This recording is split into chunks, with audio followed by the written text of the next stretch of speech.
Hurricane, a tidal wave.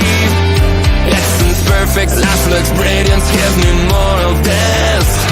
I'm out of control, about to blow, and I've been caught in the undertow. So toxic, but I can't get enough. You're firing me, firing me. Yeah, you're firing me, firing me. You've got me hypnotized. Push me out of myself. You've got me hypnotized. Whoa. I can see, I can hear, going crazy by the light. It's got me hypnotized. You've got me hypnotized. Get you out of my hand.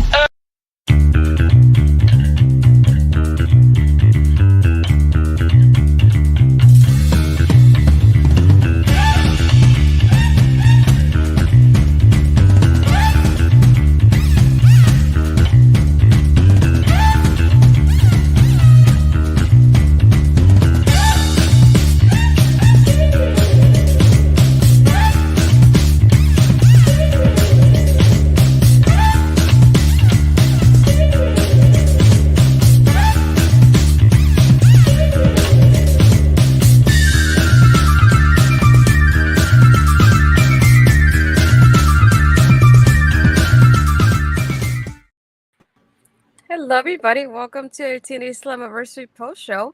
Here I am with my co-host from Killer Cuts, Bobby. How are you, Bobby? I'm doing wonderful. How are you doing this evening? Doing all right. It was a lot of ups and downs today, as our guest today, Mark, would tell us. How are you, Mark? I've been sat here. The show ended about 10 minutes ago, and I'm still wondering what I've watched. And I'm still trying to. It is currently 4:30 in the morning for me, and I'm still wondering, one, how am I awake? And two, what have I watched? That is going to be a theme of this evening from myself. What have I watched? I believe the political term is this is TNA. Yeah. Yes. Welcome to TNA Wrestling. Yeah. I'm yeah. This is going to be fun. Can't wait. Yeah, very interested to see what happens here. I'm going to start with the countdown, since that's what we began the night with today. We had Tasha Steele versus Fabio Pasci versus Giselle Sharp versus Saya Brookside. I wish I would have named this on a more contender, especially because it really gave me that vibe through the whole performance from the ladies. But either way, I think it was a fun match to watch. I really liked Giselle. I feel like she really stood out to win this match. The only thing is, I was very surprised by the ending. I like how the ending came out, because it was a spear from Giselle to Xia Li, and all of a sudden she knees her as well, and then Tasha just takes out Giselle from there and just pins her. And I was like, I love that, that ultimate opportunist kind of edge kind of story and that we got here from Tasha. But I love my Boricua Badass just winning this match. So not a wrong choice, because I feel like she doesn't get a spotlight often. So I'm very glad she won. What did you feel, Mark? Was this a frustrating moment for you to begin with? Yes. Yes. Xia Brookside. When is she going to win? I really wanted Never. to win. Oh, I was so happy. She was doing so well. And I was I've never met her in it. I was proud of seeing what she was doing. And then the ending coming, I was like, it's like the Euros all over again. Just heartbreak for England. I was like, no, but in the end, it was very good finish, very clever finish as well. I thought the women, with the chants from the audience saying this is awesome as well. This needs to be a bit of a kick up the arse for TNA. They have a lot of women in the background, and they have a lot of women to their roster. They need to start showing them more. And hopefully tonight has been a kick up their keister to go. Yeah, they can go. We can trust them to go forward, and we don't have to worry about what's her name, Rebecca Hard, who's the Hardy wife, turning up and trying to have a match. We can actually have some proper women wrestle. So that was my opinion. I thought it was good. I really enjoyed it. I'm just disappointed Zaya Brookside didn't win. TNA has been doing the women's wrestling side of things properly for a while now. They've always had a strong roster, great display. Yeah, there was, I mean, two on the pre-show or the countdown show or whatever tonight. There could have been more on the main show. I think the biggest problem is that the matches that they could have replaced on the main show happen to be ones that tie to Montreal, and I mean that goes for PCO later in the program and stuff like that. I unfortunately missed this one. I mean, my only downside to hearing what the result was poor Giselle. having known Giselle, I really only ever wish the best for Giselle. So it's poor Giselle. No, and I feel like the story would have been, like, I don't want to say perfect, but it would have been a good route because she just came back. You could have started her getting that momentum happening. And I feel like her winning this could have been continuing that story. So when Tasha won, I was like, I'm not mad about it, but I was very surprised that she won. But again, her and Giselle would have been my picks to win this match either way. But I'm glad Tasha won it the way she did. And I love her Cruella de Vil Spire gear. Very well done. Chef's kiss. 10-10, no notes. The one thing I did find tonight that we'll get into a little bit later on is, yes, TNA have done really, really well with the knockouts for a very long time, but there's no challengers. There's no credible challengers. And tonight it's still... Look, even if Zaya Brookside won, she is nowhere near a challenger to Jordynne Grace whatsoever.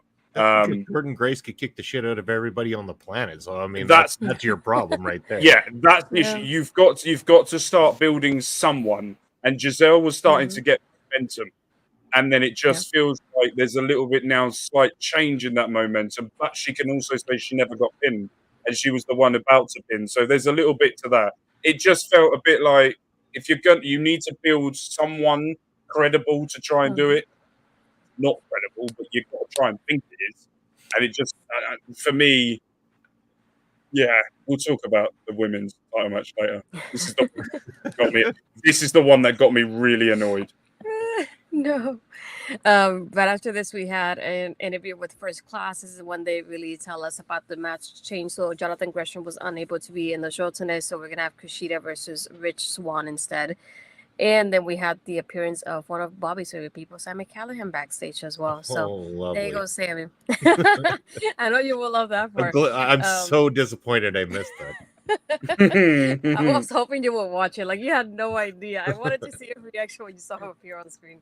But I'm so annoyed you didn't see the PCO match as well on top of that. Just gonna say that at that time, but just because of Sammy Callahan. That's literally as soon as he walked out, I went, oh, I really hope Bobby's watching this.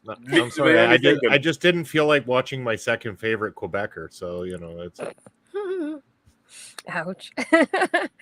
Well, right after this we had Kushida versus Rich Swann. Again, this was, I feel like even taking out Rich Swann out of the equation, I feel like this would have been it would have been different with Gresham involved in here. I was not expecting Kushida to get that win. But again, I feel like it changes the tables when Rich Swann is the one that's replacing Gresham here. I feel like they had a good back and forth, and I just didn't expect Kushida to win it in the end, though. So when he won, I was like, oh, sure, I guess this is how we're going to continue the story. Mark, since you watch it on a weekly basis at this point, how was that for you when it comes to the storyline moving forward? It did nothing. The best thing TNA should have done was to not have this match at all and wait for Gresham to be there. I don't understand Kushida. I'm not with him at the moment. Rich Swann, I couldn't care about at all. Watching on a weekly basis and watching this and seeing what's going on, this match would have felt a lot different and a lot more important, and I would have cared, I think, a bit more than what I did when I watched this. I was very much of, yeah, all right. You knew Rich Swann wasn't going to win, but I think if Grisham was in this, he would have won because of the character he's got and the way that he's being booked at the moment. That win would have been perfect for him, but this match just literally did not. It was like, all right. That's literally how I went during it. Yeah. Bobby, I think you missed this one too, right? I did. Yeah, no, I'm thinking now there must have been 4 matches on the countdown. So yeah. I caught the next 2. We're good on the next 2. Yeah. I was surprised because I expected the next match to basically end very close to 8 o'clock Eastern. So when it did, I was like, what are they going to do with this gap in between? But I'm glad they fill it up somehow. But no, next up we had Masha Slamovich and Alicia Edwards, aka Militia, versus Danny Luna and Jody Threat, aka Spitfire, for the Knockouts Tag Team Championship. Mark, I'll let you talk about this one since you seem frustrated already. So Hannah Montana, by the way, if you haven't seen the pre-show, I call Alicia Edwards, isn't it? That's the name, right? I call her Hannah Montana because she has the tag team and then she has the system and then she doesn't intertwine them both. They're separate. So Hannah Montana is her name now. Thank you. I had some couple of bangers that Astrid did not appreciate whatsoever, and I know Bobby would have. We'll talk about one of them in a bit. But no, for me, it was very much of, yeah, but why would you build the Spitfire up to then lose? Mm-hmm. Like, because they had that whole repackaging of one of them had to go and fight and had to do a 10-minute match. And then they had to fight each other in a 15-minute match. Then it went over the time limit. And then they had to carry on until it got disqualified by Hannah Montana coming in and destroying them, to then them losing on it. Like, the tag team champions at the moment do nothing. They're not together on TV. They're not together with other women. You've got Hannah Montana just walking around with the system and then doing that. And then the other one just pops up every so often. And so if you're going to do it, to me, a tag team, I'm very much old school. If you're a tag team, you wear the same type of thing. You don't wear completely different, because it annoys me when people wear different and they're in the same tag team. And you're with each other all the time, not spick and span. So for me, I think Spitfire should have won because of that. But at the same time, if you look up to TV, I'm going by what I've watched since the NXT TNA deal come into place. There's no other tag team I've seen so far that could go up against them. They haven't presented any of them.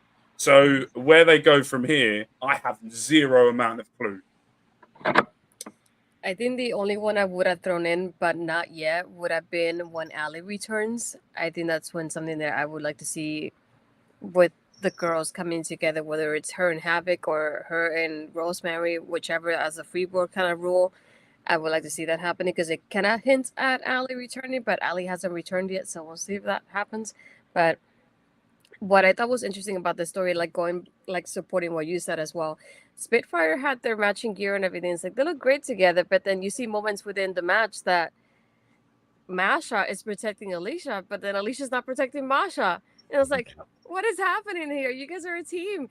And it's like we had a moment that Masha just pulls Alicia so she doesn't get hit, but then where they're about to have a double suplex, Masha's holding Alicia, and Alicia just breaks off, so only Masha takes it. I was like, she saved you. Why aren't you saving her? And it's like you can see that they're not a cohesive unit in that aspect.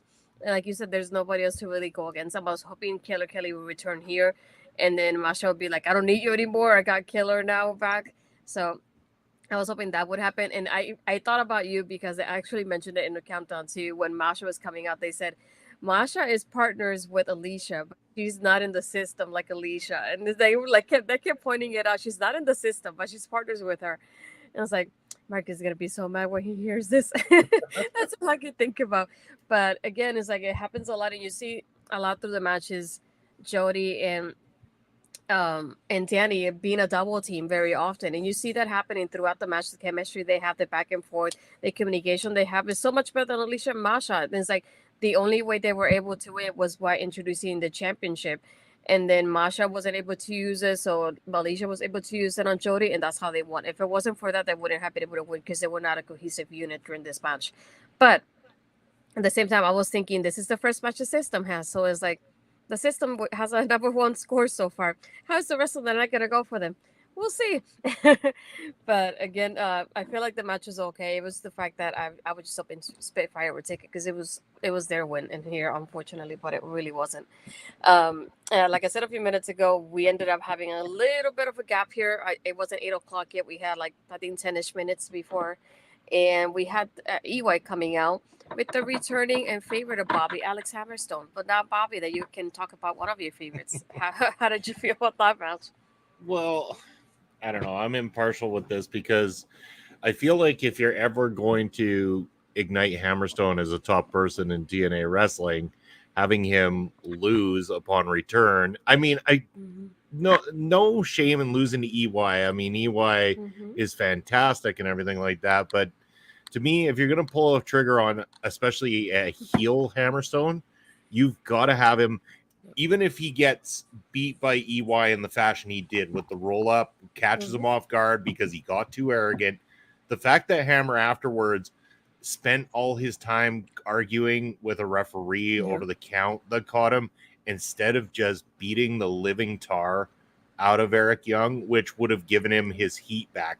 I think that was the draw away from me. I know later in the night we find out that this is going to play into something for Thursday night, which hopefully that will maybe ignite a little bit more of Hammer's heat and stuff like that. But I felt for a return, it fell a little flat because he didn't get the heat back. Not because EY won. I get it. He's Canadian. He's an OG. It's Slammiversary. Of course, he's probably going to take this victory, but Hammer needs something.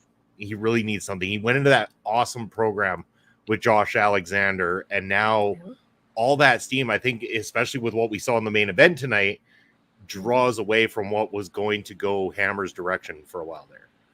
Just my thoughts. Yeah, I would have put EY against somebody else here because if you wanted EY to win, I would have put Hammerstone in this role because the way you're going, you have the crowd favorite, but then when Hammerstone comes out, you're talking, it's like, oh, it's his return since this match and this match. You're like building him up like he's this great person, great wrestler, and he's returning, so he's trying to get redeemed from what from the injury. And then you make him lose the way you did. And obviously it was a quick match because it was less than 10 minutes. So like not, those two things at the same time, it didn't work out for me either.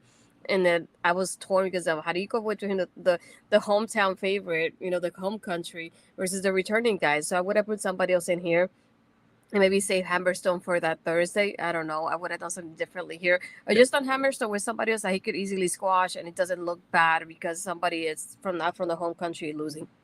I'm sure there's a lot of people in Montreal that would have volunteered their opportunity to go get pinned by EY, trust me. Very true. What about you, Mark? Uh-oh. Yeah. Here we go. I think I agree with everything that Bobby said. The issue is I've never seen Hammerstone before. So you're going from a guy that's never seen a bloke. I'm going from a clean slate. I watched MLW once, and that was with Bobby, where we had to find out about a baby daddy that just was mental on its own.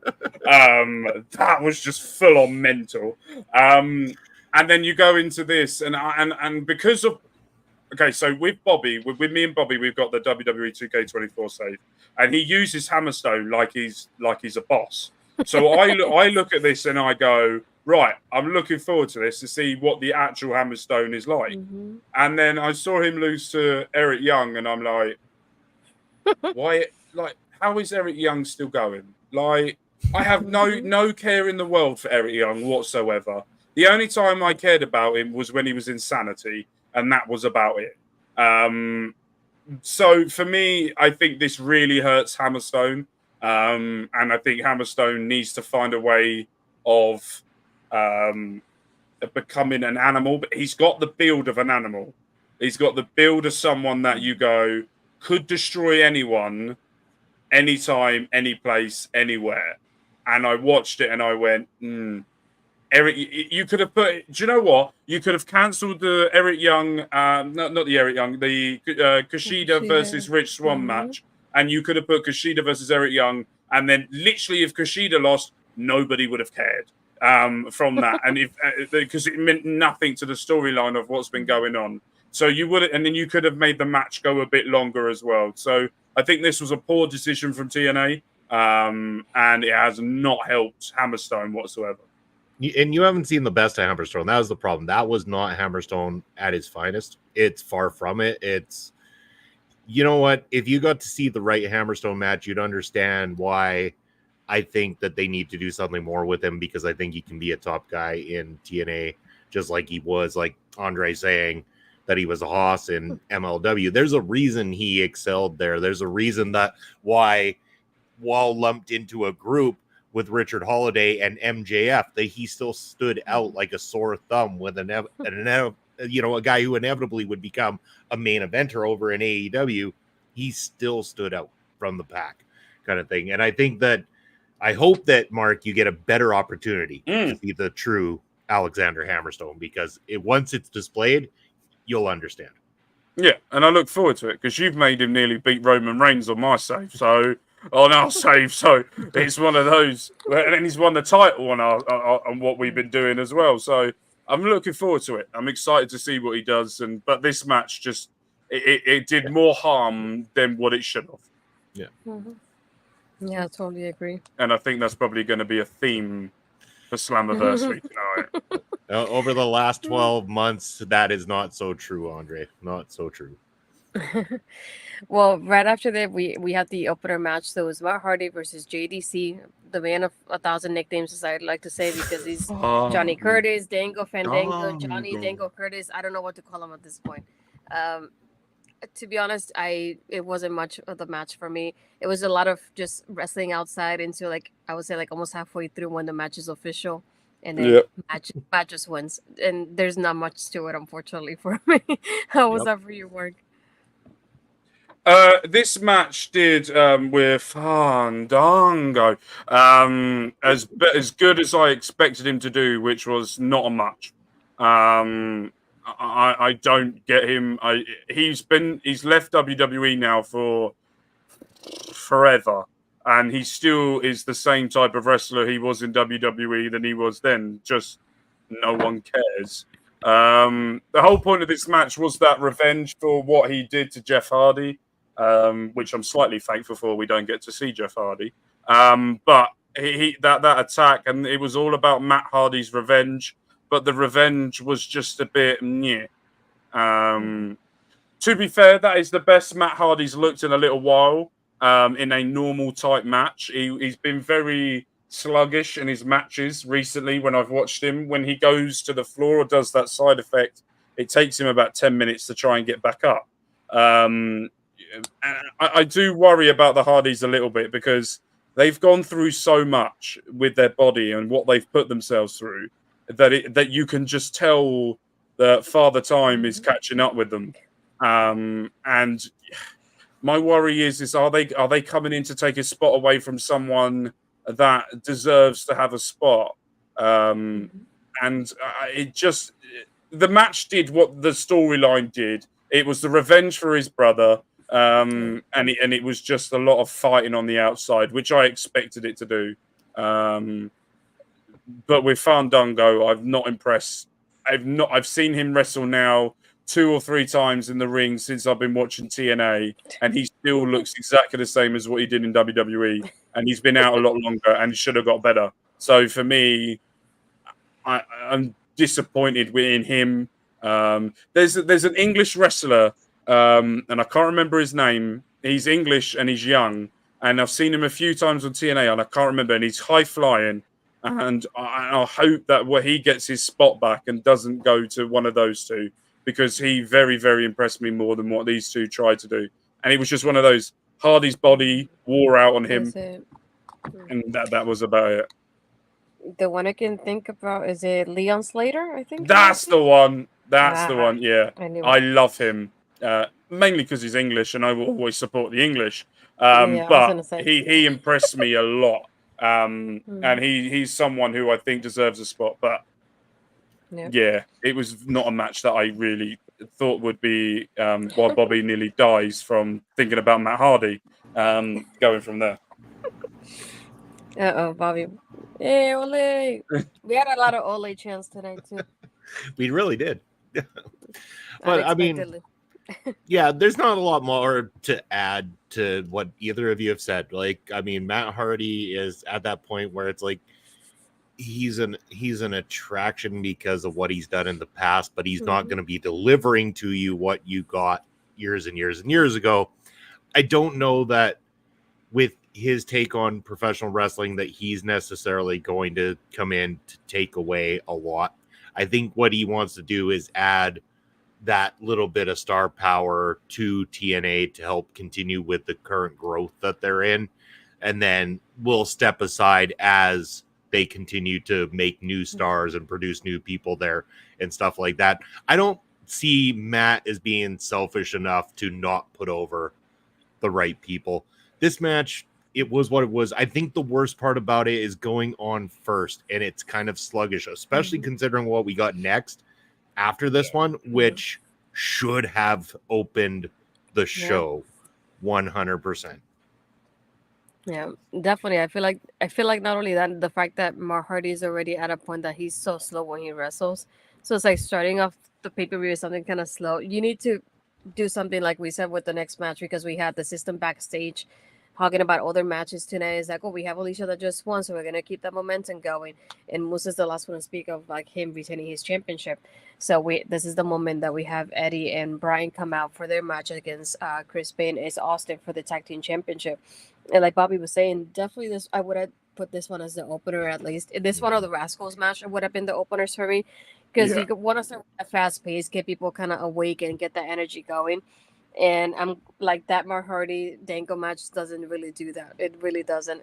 The pacing of the match itself, I think the most exciting part that they wrestled outside of the ring for a while. Other than that, there's really not much to it, and it doesn't work out that way. But I like the back and forth we have with both of the teams here. There's just so much in that. I laughed. I really had to laugh. I'm sorry when Bay hit Alicia and they had to keep her out of the match. I was like, yes, they're definitely gonna win if she's out. That's all I could think about when she got hit. So yeah, we got in the end ABC winning the championship for the third time now. So I'm very glad for ABC. What about you, Bobby? This was, like I said, again, this should have started off the night because this was fast paced. They did a really good job of explaining why we should care. That was the biggest part. The way this was unfolded was this team has been dominant. They have been great tag team champions. This is the teams that they have beaten along this path to here tonight. This is why we should care about the challengers. This is what they have done, their accolades.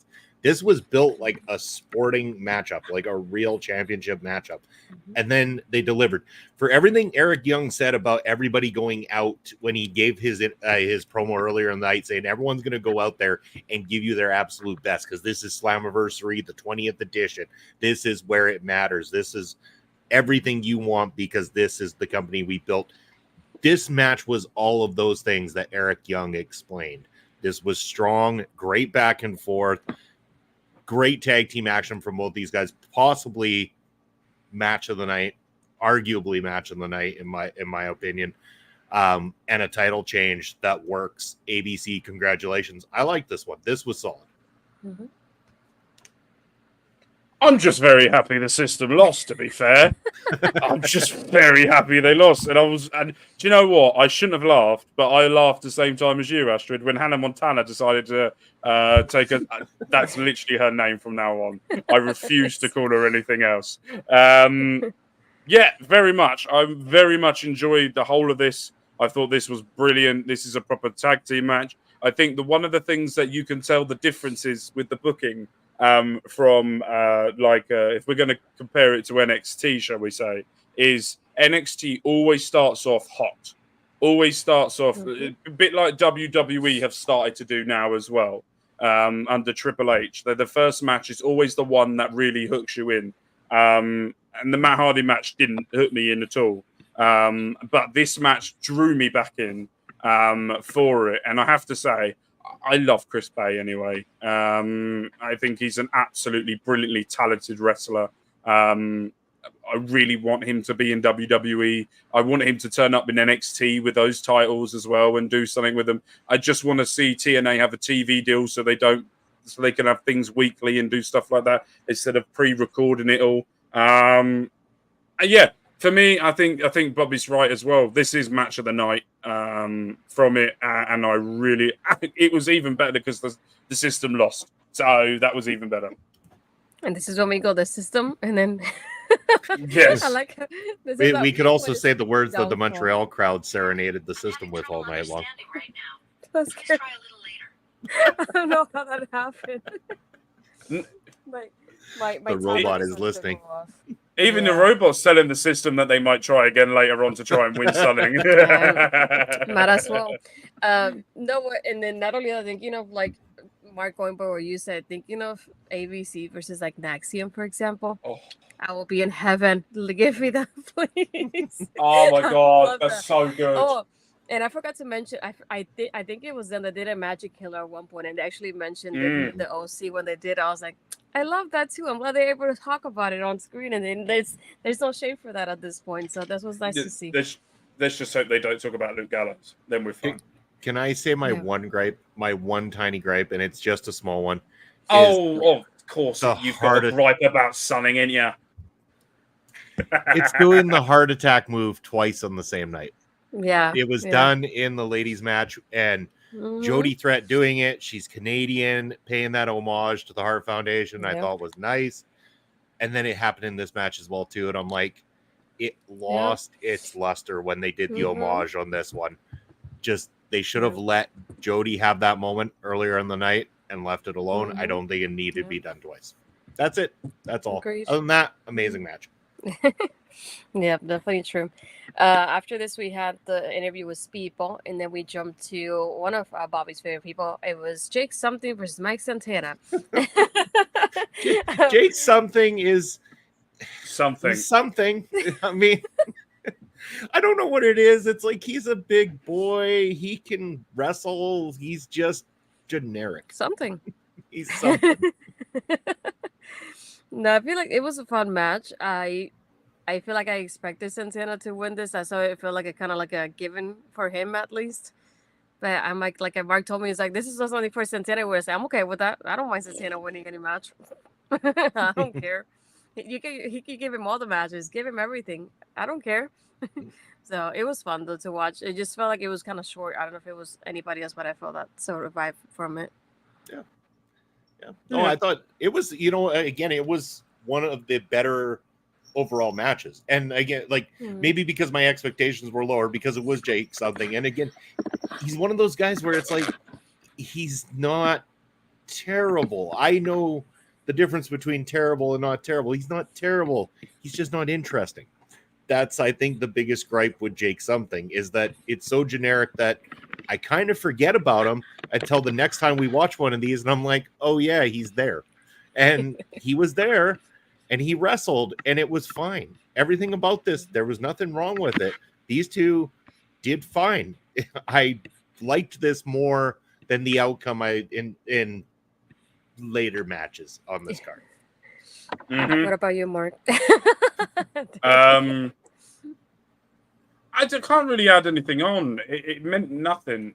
They're having this big program with Mike Santana with the god of TNA, and it just didn't mean anything. Like, this was just a feeder for Mike Santana to win, to just get a W in the bracket, and it just felt I could do without. But I know that they wanted Mike Santana on the card, and I know that it will be a bigger pool for people to watch if he's on it. And so they had to do something with him. But the build for this was nothing, and the match was good, but it just didn't do anything for me. I understand. I don't agree with you, but I understand. And I just need to interrupt for a second. I didn't check earlier, but I do want to say thank you to Mike the ref who rated us earlier in the show a little bit ago. So Mike, thank you very much. Thank you. I sorry I missed it immediately, but thank you.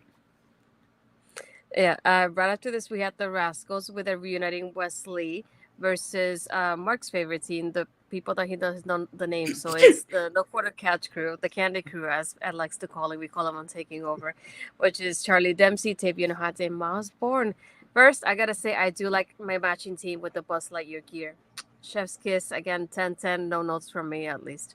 It was cute. um, Yes, it was very nice. No, I like them reuniting here to think of like this is something that's possible now in 2024. It's crazy to think about.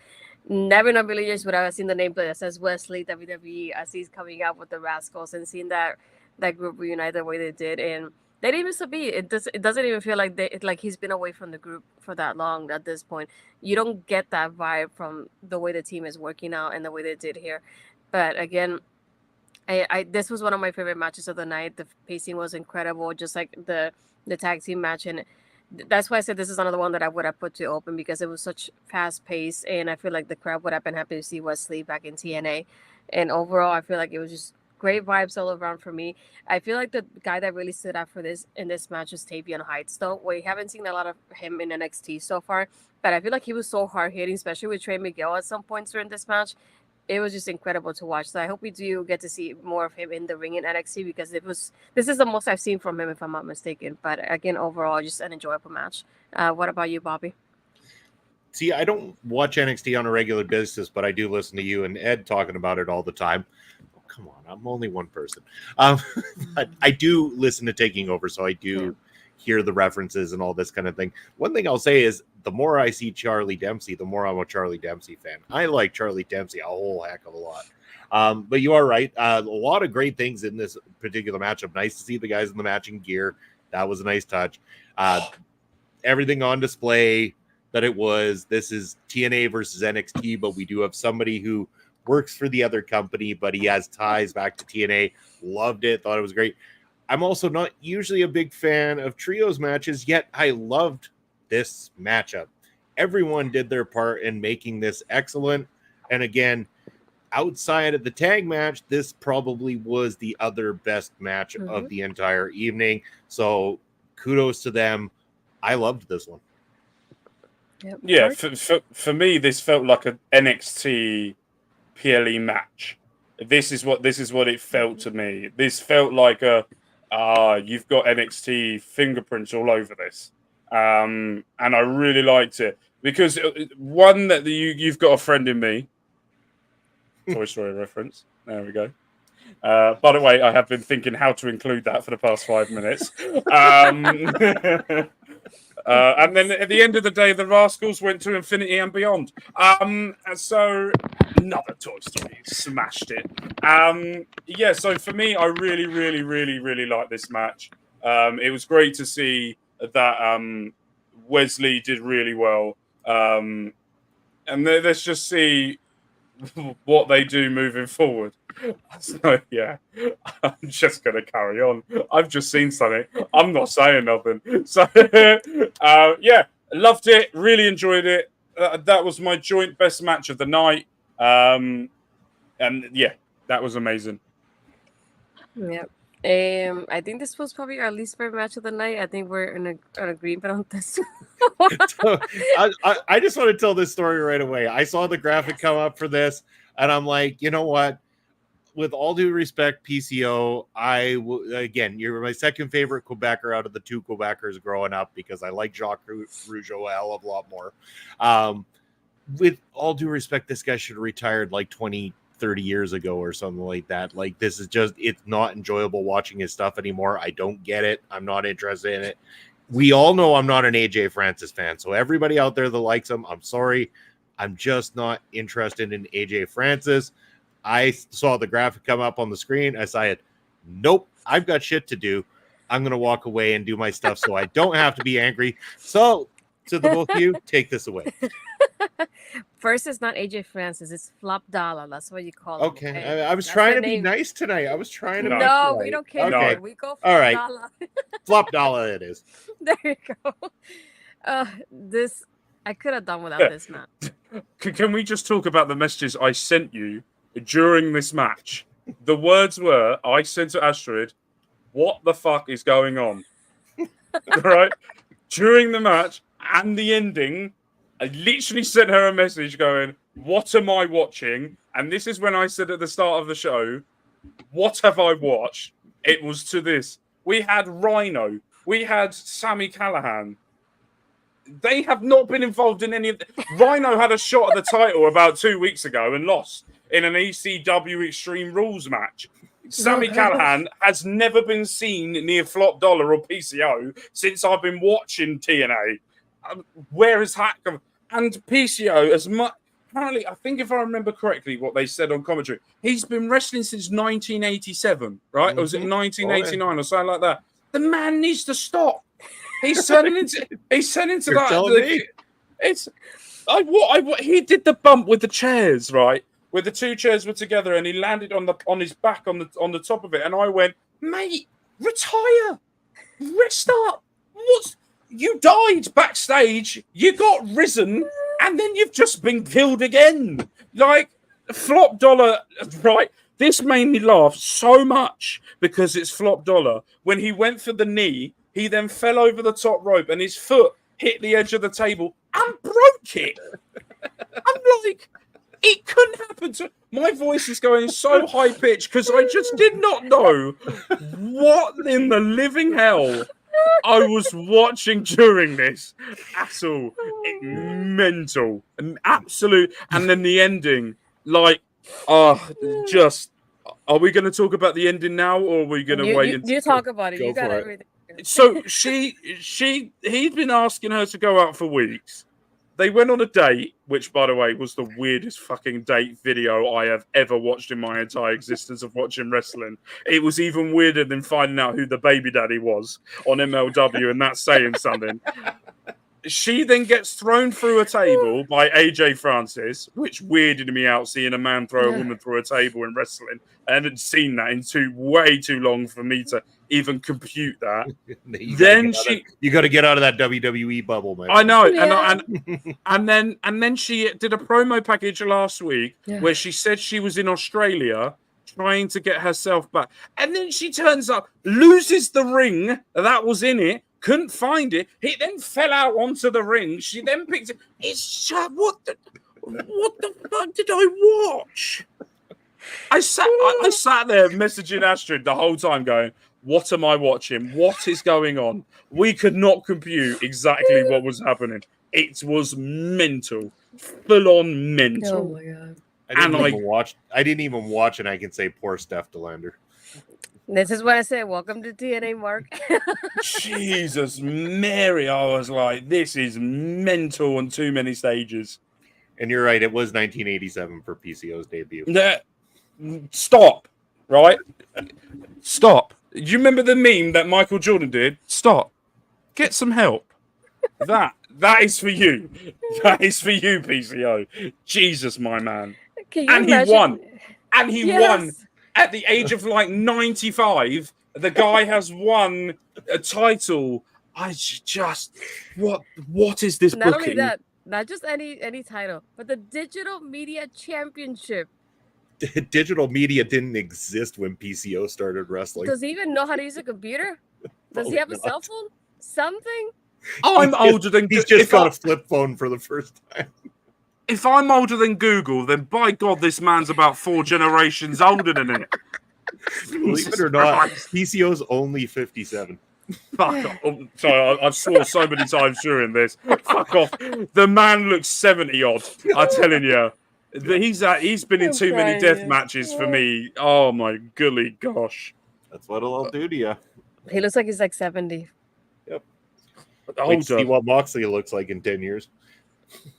I really have nothing to add aside from everything Mark said.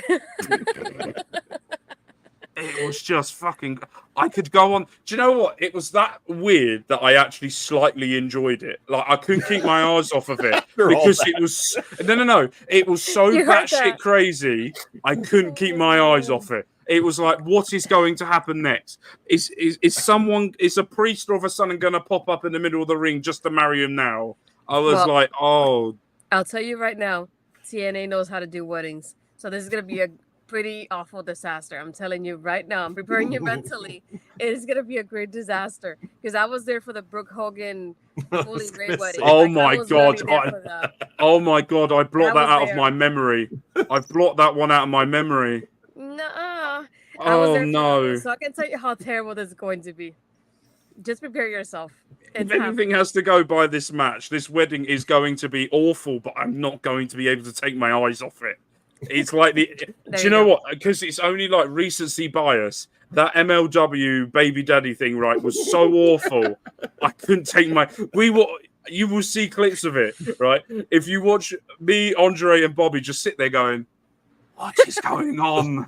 What is happening?" This is the funny part because it's a difference in culture because that segment from MLW is like telenovela from like the Hispanic culture Yeah. kind of vibe. So if you like, I'm telling you, like soap operas in Spanish, you will enjoy those too. See, and that doesn't bother me because I know what I'm getting into there. But with this, it was like it just went on forever, and I'm just like, okay, enough already. Oh, that one was not a soap opera. That was a full-on stage play of the MLW one. In England, if you're English and you watch this, right, you guys will know this. We have EastEnders, and there's a clip that's going on in my brain that I can just remember. And they thought they were sisters, and they were arguing. And she walked away, and she turned around and she went, "I'm your mother." That is literally the thing that just pictures me right now. Cat Slater, by the way, EastEnders legend. It's just it is 5:15 in the morning, and I'm losing my mind over PCO. Yes, you very much are. I'm glad that this next three matches were more like, I would say, normal matches. No, Use that word. They were more normal. Yes, they were. No, there's one that PCO. wasn't that really irritated me, but the one that's going to come up really irritated me more than the PCO match. Yeah, but it was just still a saying. regular match compared to the Yes. hot mess you just talked about. That's what I Yes. mean. It's a normal match. So that one was better than what we watched with PC or whatever that was. I don't want to call it a match, but whatever that was. Next That up we thing. had Jordynne Grace versus Mark's favorite person in the world, Ash by Elegance.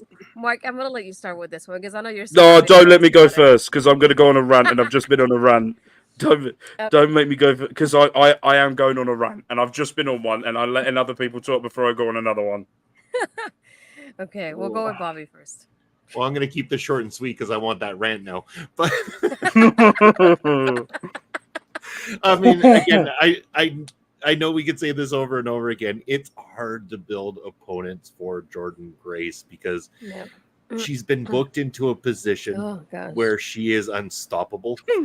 And which they have done with a lot of champions recently in companies, is making them unstoppable. So it's hard to build your next credible, and as you're saluting the tribal chief, Mark, it's very true. Former tribal chief. My tribal chief is now Solo Sikoa. Thank you very much. Fair enough. But not to get too much off the rails here with WWE stuff on TNA.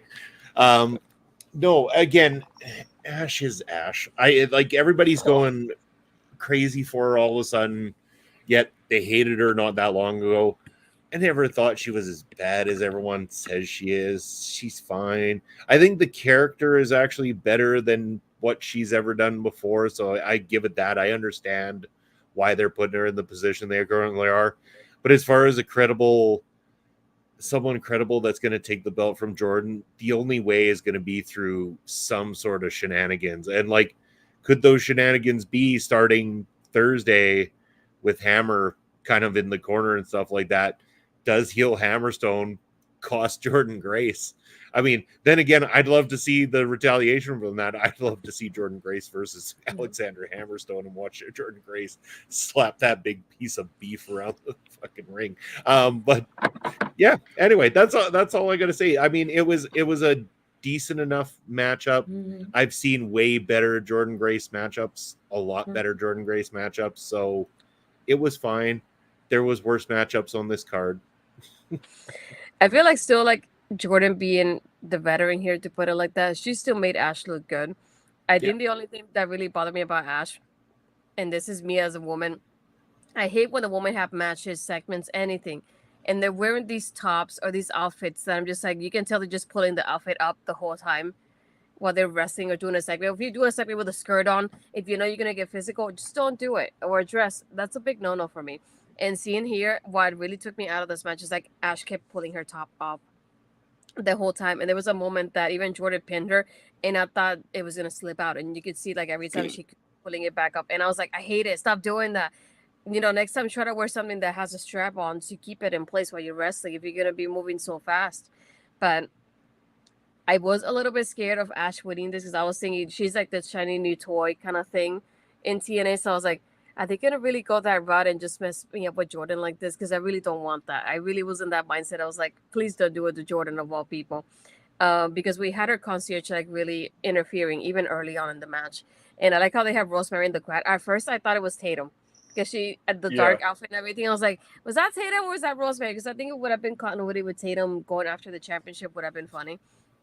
But it was Rosemary trying to get revenge for the attack on Havoc before. And I like how they mentioned that on commentary for those of us that didn't catch up. So it's nice to see that. And then all of a sudden she goes after the concierge because of the interference. She has a freaking knife in her hand. I was like, what is happening here? We're going to like serial killer mode at this point. And she basically just runs him up because of the knife. So at least once he was gone, I thought, okay, unless somebody else comes in, then Jordynne is retaining the championship. I felt a lot better when he was gone. That's what I was calm, to be honest. But again, there was moments like she did the Canadian Destroyer and that slice spread. I feel like they look decent from Ash in this aspect at least. But it's like I was just scared up until the concierge left. That's when I feel like Jordynne has this. She's by herself. Unless somebody comes in, we're fine. But it's nice to see Jordynne retaining. She's had now the championship for 7 months at this point, almost, or 8. So, like we said earlier, I think the big thing that TNA has is that TNA has had, and they do have a great roster. They just don't have anybody built up that I can say, oh, so and so is going to beat Jordynne, because they really don't have anybody built enough to do that right now. It's unfortunate because they do have they have choices, but just they're not built up to do that at the moment. So I wonder with Tasha winning earlier, if maybe they would do something there moving forward, and maybe Tasha's the one that would do something with Jordynne in the future. So, Mark, it's time for your rant. Justin, thanks for joining. Go, Mark. I'm trying to find the nice words to put this. I've been trying to find. Let it go. Let it go. Just what is the fucking point of Dana Brooke at this point? Right? She had the Ash by Elegance makes no sense because when she opens her mouth, it's not elegant whatsoever. Right? And then when she goes in, this was her shining opportunity tonight to show the world that WWE made a mistake by getting rid of her, right? This was her big chance to go in the ring and not let Jordynne do all of the work, not let Jordynne Grace do all of it and carry someone during a match. And all of this was Jordynne Grace carrying her through it. Like, I don't get her at all. When she talks, it goes through me like a chainsaw. And then when she wrestles, it's so bad for someone that was in WWE and the Performance Center for so long. For someone to not pick up anything is just I don't. This was her chance. This was the match that I was going in and looking forward to because I've watched Jordynne Grace matches now that I've started watching TNA, and I've seen some of them before, and I've seen her in the Royal Rumble, and I was really excited. And I'm always when she comes on the screen to watch her. She's someone who I feel like benefits from going around the world, going to Japan, going to all of these type of places like she did when she went with AJ Styles to Japan. It benefits her and she does it. And then you've got Dana Brooke or Ash by whatever her fucking name is. And she does nothing. She does TNA and then she does bodybuilding and then she does nothing else. It's like go around the world. Learn different things. You shouldn't be in a title match because of where you've been. That was the only reason why she was in this title match was because of where she was before. Not because of who she's beat or what she can do. It's of where she was before. And that annoys me more than anything. Anyone that walks into a company needs to fight from the bottom and work their way up. No matter where you've been before, no matter what you've done before. And she doesn't deserve any of it. And I really hope that we don't see her anywhere near that championship. If she wins the title, which I please, you've done some real weird shit tonight. Do not do that. if she full on meltdown will happen. Full on. It'll be worse than I've ever done before, and I've done a few things before. So yeah, I don't get her. I don't see the point in her. I don't see the point in her being near a title. If she went down the bottom and worked her way back up, fine. If she improved and did different stuff, absolutely. But you're still the same person that was in WWE that got released. You were in with Charlotte Flair. You then went down to no one. You then went down to NXT. You had the perfect opportunity in NXT to shine. You didn't. You actually made the person that you were with more over than you ever were. And now you're in TNA. You had the opportunity to prove to people like me to shut my mouth. And now you've made me talk even louder by how terrible you did. Jordynne Grace deserves all the credit in the world for carrying that match of how much she did. Rant over. All that against the WSW Women's Champion out in Australia? Like, come on, Mark. There's too many jokes to say about that. I'm not going to. No. Don't do it. Don't pick on the indies. I'm not picking on the Indies. I was about to pick on the Aussies, but I'm not doing that yet. No, you don't That want will be later on down the line. No. Next up, we had an X Division Championship match. It was Speedball Mike Bailey, the home country boy. I don't want to say boy, but it sounds terrible. Versus Mustafa Ali. This was a fun match, but at the same time, the ending was just crazy because I knew the person was showing up, but at the same time, I was like, but why? I don't want you here. It's like, I know the history behind it, but at the same time, I was like, but why? No, I don't want you here. I really could have done without him. I'm sorry, but it was a fun match. And then the ending, well, the first ending, to put it like that, really got me because we had Speedball pinning Ali, and Ali had his foot on the ropes. So the referee's like, even after the music play, he's like, no, the foot is on the ropes. We got to stop this. And then the referee gets beat up, not once, but twice. And by the second time happens, they just go, we have a new referee, Earl Hebner. Yay. Yep. Amazing. No. He can barely walk to the ring himself. Did you see him fall, by the way? When he stood on the chair? Did you not see him? Did you see? He stood on the chair and slipped. Yeah. And then it took him about 10 minutes after that to get back up and to do so. When he fell, I went, oh, he ain't getting back up again. That was in my mind. He ain't getting back up again. I was like, but who asked for you to be here? That was my question. It's like, who booked this? Because I don't want him near this. And then, no, please don't.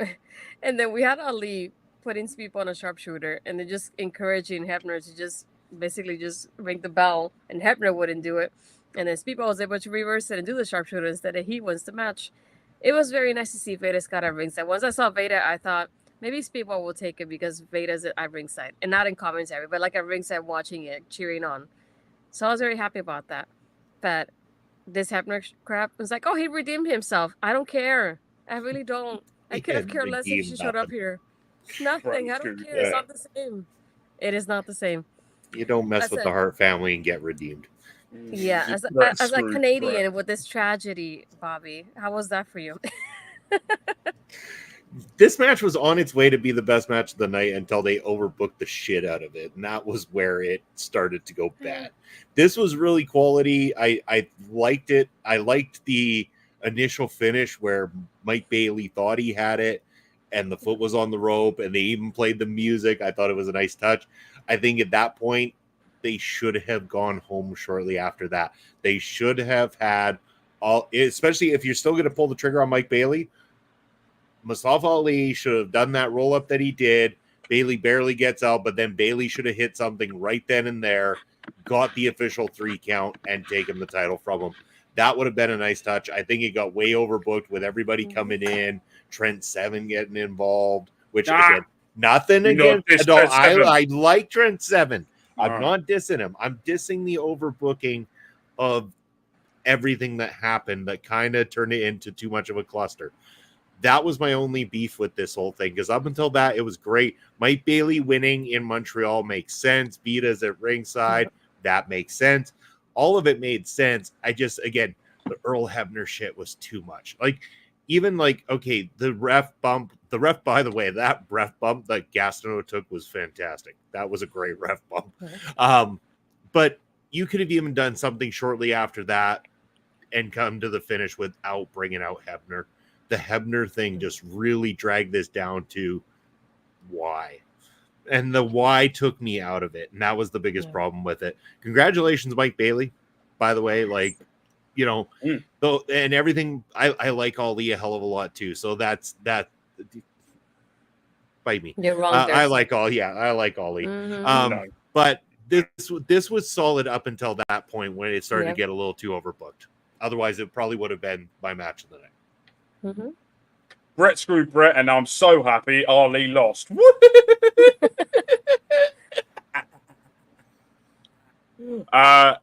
Yeah, I agree. I think Trent Seven. I was a little bit annoyed when Trent Seven lost the X Division match against Ali. That annoyed me because I just love Trent Seven. But I understand why. Speedball is something different, something unique, something that's not around in the wrestling industry with the kick pads and no shoes. That still weirds me out when I see it. But he's someone who I look at and go, right, you can take this title and do something special with it. You can be ones that do open challenges and you can sort of open the door more for male wrestlers to singles male wrestlers to start turning up onto TNA. So I'm looking forward to the era of Speedball. That's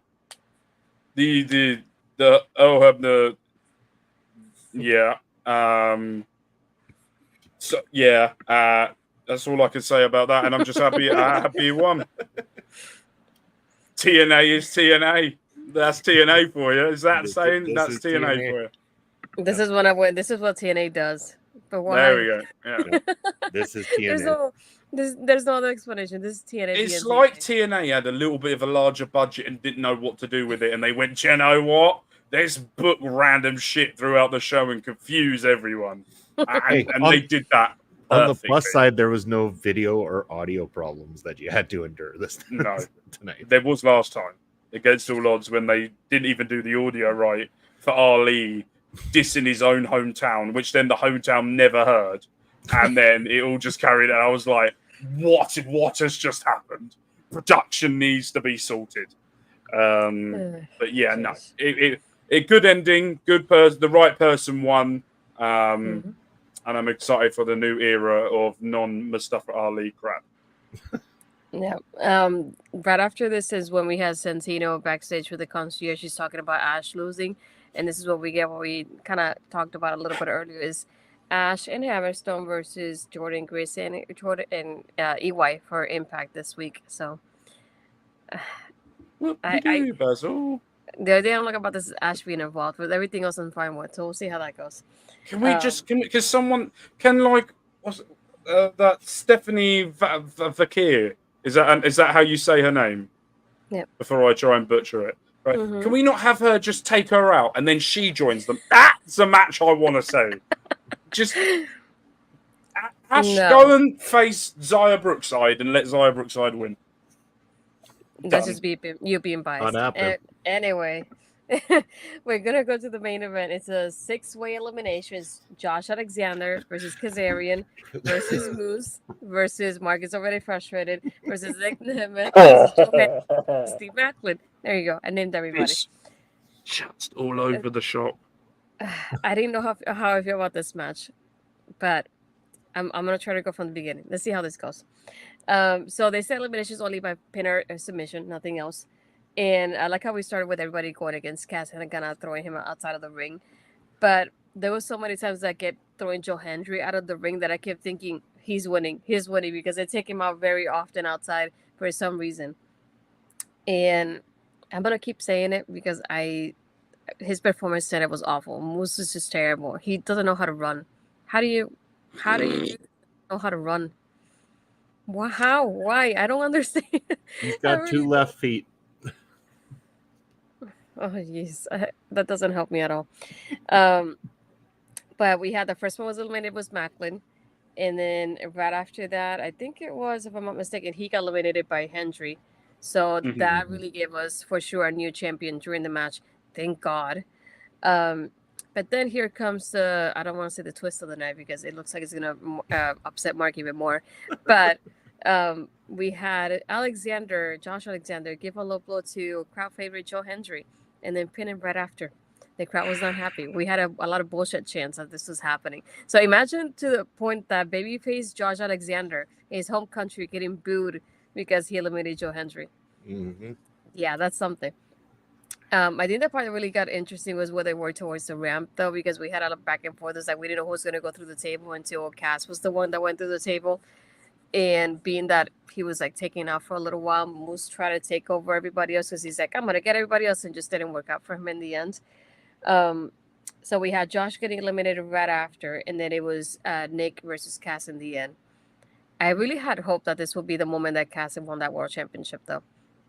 I really thought that this was his moment, and it should have been his moment. I was very surprised with Nick winning. But at the same time, I'm not mad about it because that means the system only had one victory tonight. One. And it was Alicia, Hannah Montana. That was it. She's the only one that kept her title tonight out of the whole group. Come on, she's only Hannah when she's in the system. She's Miley when she's in her take.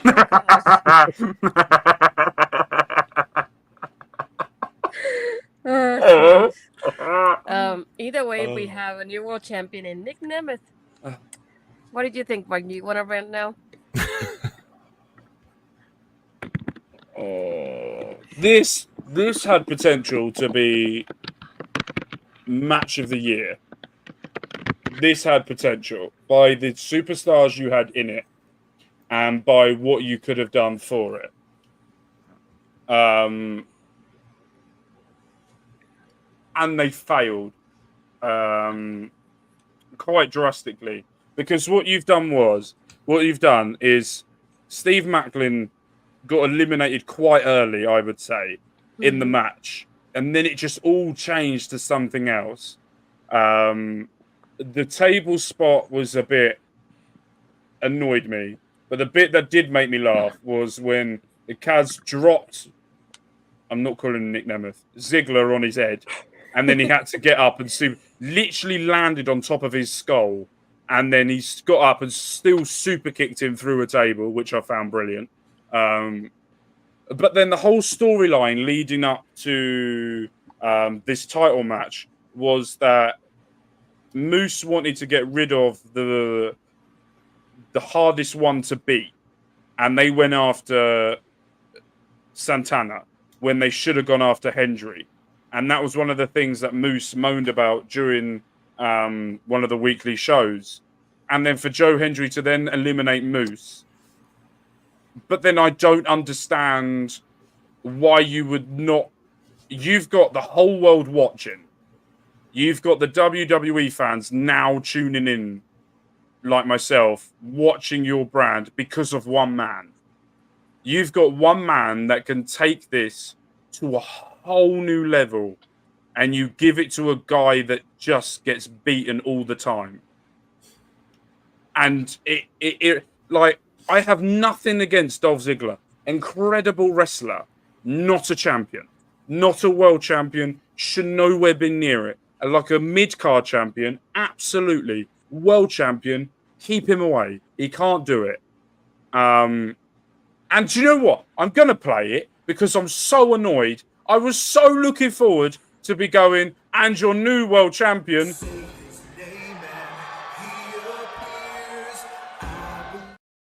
You know what? I'm not going to give you the satisfaction by playing it all the way through. We had another 5 seconds of it, and I refuse. I'm just like, Moose lost, good. And then Steve Maclin got speared while doing, I think it was a suplex or something. He got speared out of it. The spear from Moose is the worst spear known to man because it's basically a forward roly-poly into after a spear. There is no need for it. Spear the bloke as hard as you can. Bron Breakker would literally annihilate him. I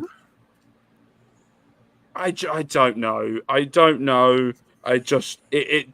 Joe Hendry should have won that. because of popularity and the way that he could have literally carried TNA to another level, and you've just given it to a guy out of sympathy. And that's annoyed me. Like Josh Alexander, I haven't really seen much before. I've seen bits of him, but never. And then I watched him tonight, and I went, He's amazing. He Yeah. really is. So suplexes are brilliant. He in the ring, great. He'll work. I still don't get why they turned him in his own country. That I don't understand. No. That I don't understand. If you did it on a TNA show after, I get it. I understand it. But this disappointed me quite because the winner shouldn't have won. If you're going to pick someone other than Moose and Hendry, you have to go with Kaz because he's never won it. And how annoying would he be on television on the TNA product if he had won that? And look at all the stuff he could have done to keep that. Wrong decision, in my opinion. Run over. Yeah.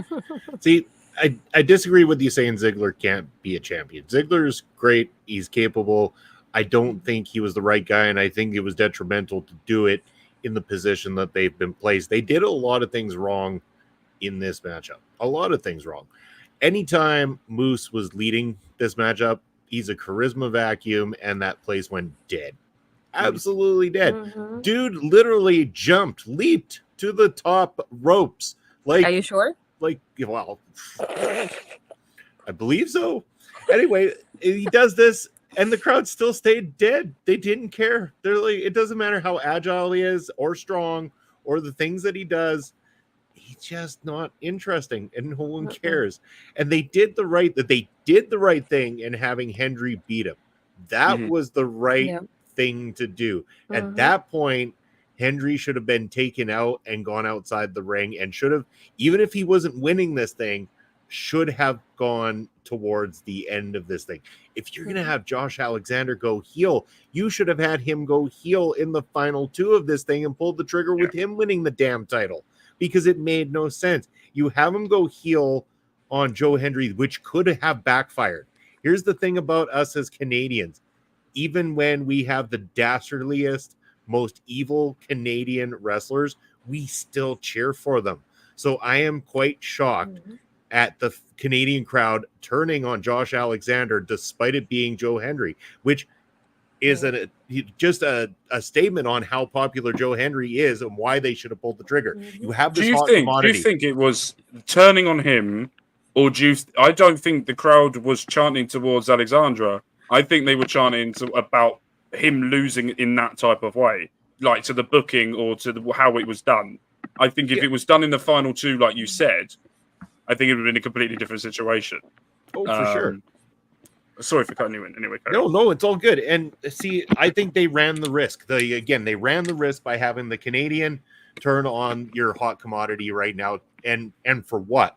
Is this going to lead to a Joe Hendry, Josh Alexander feud? And with what end game? What is your end game with Joe Hendry and Josh Alexander? Because you're turning Josh Alexander, you're going to put him in this position where he's going to be that much more dangerous because he's going to be focused, more aggressive and stuff like that. So you don't really want him losing to a guy who a lot of his popularity is based on making fun of his opponents through song and everything like that. I think that's the wrong look for a heel turned Josh Alexander moving forward. So I don't think that this benefits Alexander. I don't think it benefits Hendry. I think this part of the booking was completely wrong.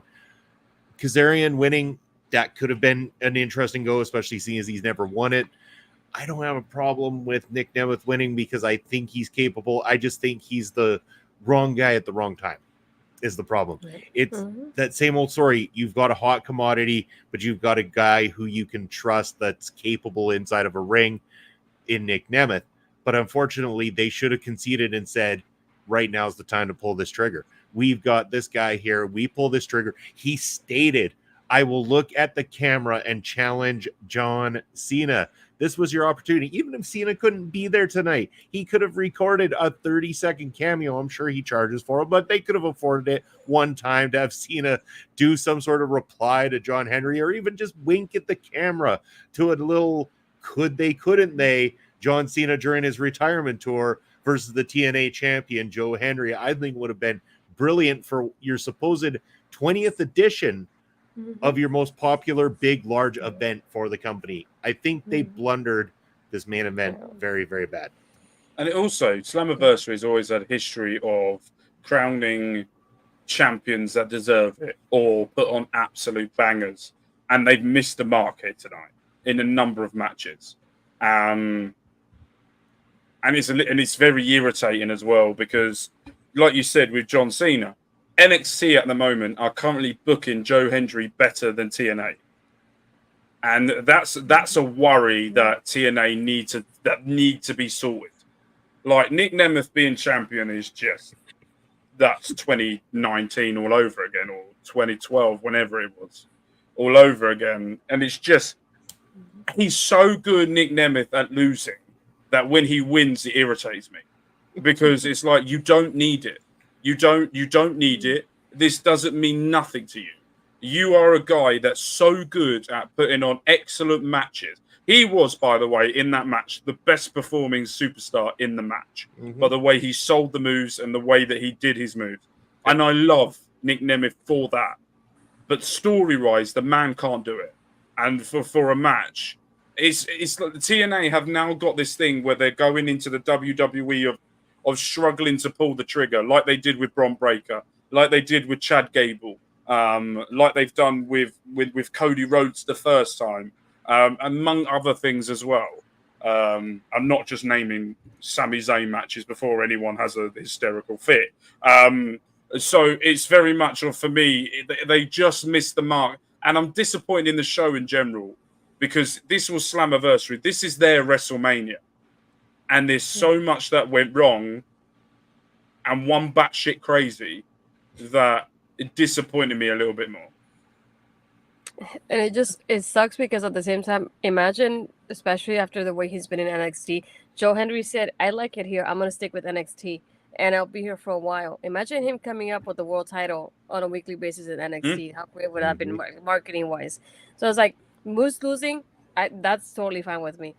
Again, it's Steve Maclin, that's okay. I'm like, he's already had his chance. So to me, it would have been between Cass and Joe Hendry.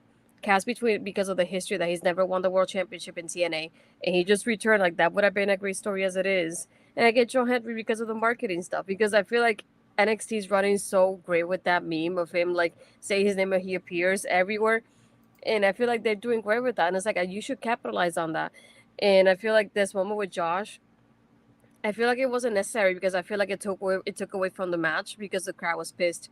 Not because it was Josh turning, but because Hendry, their favorite, got eliminated. That's the reason why they got pissed more than anything. Because, like, he's done. He's over with. So it's like, I understand Maclin and was, like, losing this part. Nick, it's like my in-between guy. I disagree in that part. I feel like he's world champion material. But I don't think he should have been world champion now, though. I feel like this wasn't his time. That's the only difference. But, again, I feel like the two people would have been Kaz and Joe for me in this match. And it's like having the ending the way they did. I was like, oh, great. They're going to put Cass as a world champion finally because this is the reason why he returned to TNA. He had a great story with Josh Alexander, which at that point made me think, oh, he's winning the title because of the history here. Didn't happen. Again, another opportunity here. Didn't happen either. So I don't know what's going to happen because you got to think about the fact that you don't have Cass for a lot of time, probably. He's already been wrestling for quite a while at this point. Give the man the championship while he's here because you don't know how long he's going to be here for. That's how I think about it with him. But with Joe, it's like, you got to peak on the popularity. And I feel like they didn't take advantage of that. They should have. And I feel like it would have been great seeing him wherever he goes now. Even with NXT, going with the World Championship wherever he goes. Even just calling out Cena. You know what Cena would have done? This is what Cena does. Cena posts a picture of him on Instagram because that's how Cena responds. And Cena posting a picture of Joe Hendry or even a clip of the entrance, that would have been his thing of like, I'm watching you too. Because that's what Cena does. And that would have been great for Joe Hendry and TNA too. I don't know why they didn't capitalize on that, but it's like, we'll see what happens from here now. But again, if you look at the story leading to Slammiversary, at no point was Dolph Ziggler. He won his match for the title, but then he got taken out by Kazarian, which then turned into this feud where they were fighting outside of the ring, and they were beating each other up. And then he got injured. And then he somehow miraculously got cleared. By the way, if you go and watch that episode, the editing was horrific for that TNA show. Mhm. That was me editing a video. That's how bad it was. Joe Hendry is going to be elevated. But how can you elevate a man more? This man is beyond TNA. This is what we're trying to say. He is way beyond TNA. Like, he's mainstreamed up. If you watch WWE Raw or SmackDown, at any point, you will see either a face of Joe Hendry or a sign for him. If you've got that much interest from that, unless WWE have turned around to TNA and go, don't put it on him, we want him more on here. And TNA have gone, okay, we'll give it to someone that can give banger matches. Fair enough. Wrestling skill. Yeah, maybe. I probably agree with you on that. But it's just one of those where I think that they've missed the mark here again. Yeah, disappointing. Yeah. Yeah, that's... And also, I'm really annoyed I can't do this.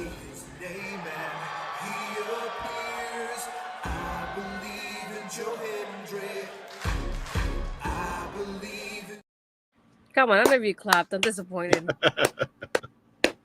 Disappointment. You clapped too slow, and Bobby didn't clap at all.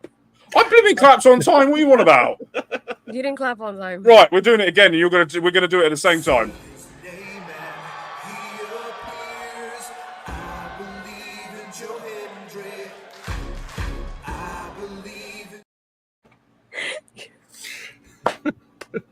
I wish we could see you. What is happening? Yeah, you guys can't see the madness that is happening behind. You just can't see what's going on.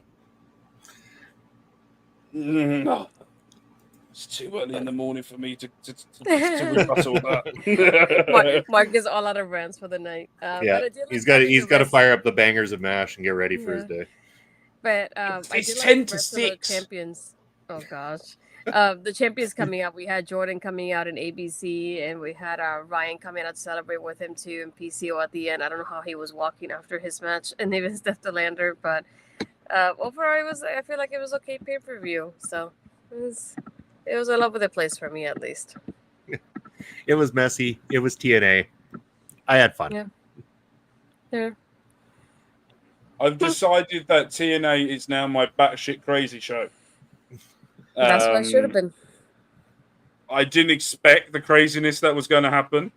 I wasn't expecting this at all.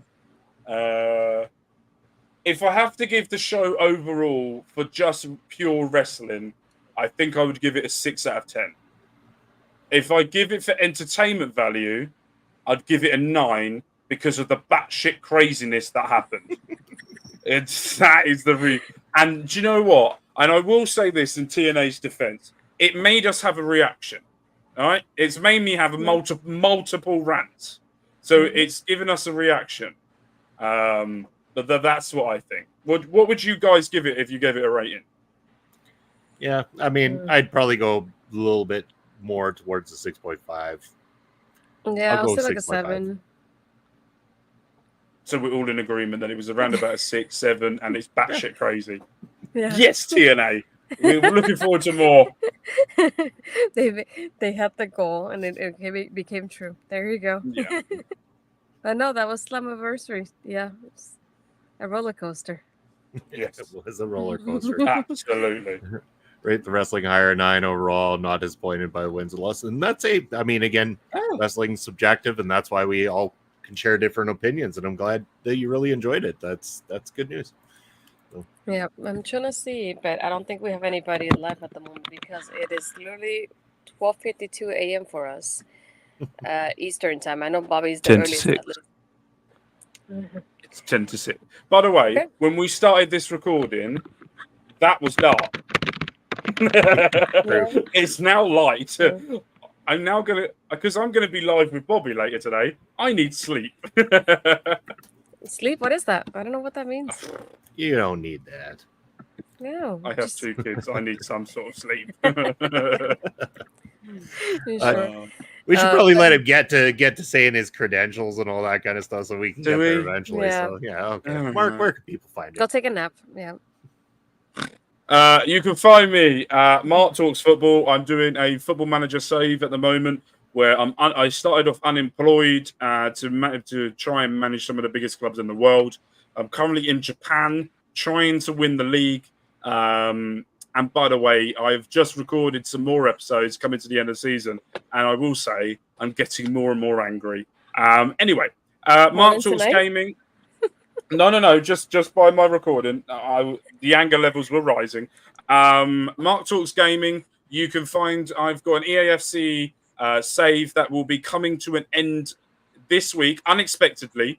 Anger levels rise because of how that ended, and I will be having starting Thursday will be or Friday. Sorry, Friday will be Formula One Manager 24. The new Formula One Manager game is coming out Tuesday night, Monday night, Tuesday morning, and that will be for doing that. And you could create your own team, and me trying to sign Lewis Hamilton because I need him. And then Mark Talks Wrestling. I have a big video. This is my personal big video coming out later on today or tomorrow for everyone in America. I did my very first sketch video, just me solo all the way throughout. It's a comedy type thing, very dark humor, not that dark that it could get me cancelled. I was very careful in that. But yes, it's all about the future of my series. We're coming to an end very, very soon. You guys will be seeing the start of next week. ECW One Night Stand will be all of next week. After the shenanigans of me taking over the brands of Bobby's brand and Lauren Goodnight's brand. Bobby's brand happened in a warehouse because I didn't like MLW and that's where they deserve. And because Lauren is a big fan of Saudi Arabia, I took AEW to Saudi Arabia. By the way, I've never had so much fun recording both of those episodes before. But ECW is starting very, very soon. Lovely to meet you. Hope you had a good night as well. But yeah, that's me. Mark Talks Gaming, Mark Talks Football, Mark Talks Wrestling. I'm fucking everywhere. You'll find me somewhere. All right. I'll get my credentials out of the way quickly before we go to our amazing host. I am Bobby. That's my credentials right down at the bottom of the screen. You're going to be able to find me tomorrow with that man right up there, Mark Robson. As we're doing Point of View, we're going to be talking about some football, talking some wrestling, having a good old time. That's going to go at 11 a.m. Eastern time tomorrow. You catch me every Thursday night with Papa Spokes doing Ring Respect Radio, where I hopefully am going to be able to make it this Thursday night. I'm going to be rolling back into town, make it just in time to bring you more of that wonderful show. Aside from that, I do music reactions, movie reviews. I've got an abundance of movie reviews I have to get around to, including the movie Twisters that I just managed to catch today. So all that coming out very, very soon on the channel. Like, follow, subscribe, all those wonderful, wonderful things. And now, as I find the right banners here, as I'm changing over, here we go. Now we can go over to our amazing host, Astrid. Where can the people find you? You can find me on my Twitter blue skies, Astrid Pizarro, and then Instagram and Threads, Astrid Pizarro 20. You can find me on my YouTube channel. I just released a little bit earlier before the show predictions for Slammiversary with this guy right here. So we'll see how many of those I got wrong because I know he probably had better than I did. So it doesn't surprise me. But again, you can find the latest episode, latest Wrestling Showcase. We talk about Stephanie being WWE bound and Julia coming over and a lot more on that episode. So a lot of exciting things that happen there. Again, you can find me on Tuesday doing Taking Over with good old Ed Fries as we talk about NXT on our way to the Great American Bash, sir. But no, I want to thank you guys for being here with me tonight and doing this. Seems like we were probably like debating back and forth about doing a Slammiversary show, but we didn't want to miss it because Slammiversary and it's TNA. But it's nice to talk about TNA whenever we can. So thank you guys for joining me. Thank you everybody for watching, and then we'll see you next time.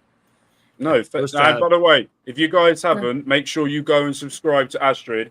She hates praise, so we're going to praise her now. She does a really, really good job of doing everything. And if it wasn't for her, we wouldn't be here tonight doing the review show. So make sure you go and give her some love as well. She does brilliant work. And so make sure you go and check that out. And also, she's going to go very red embarrassed now. She's going to try and cut me off in a minute. But I'm going to end now. Well, thank you, Ashley, for having us tonight. You were amazing. And you did a great job. And so thank you for having me here tonight.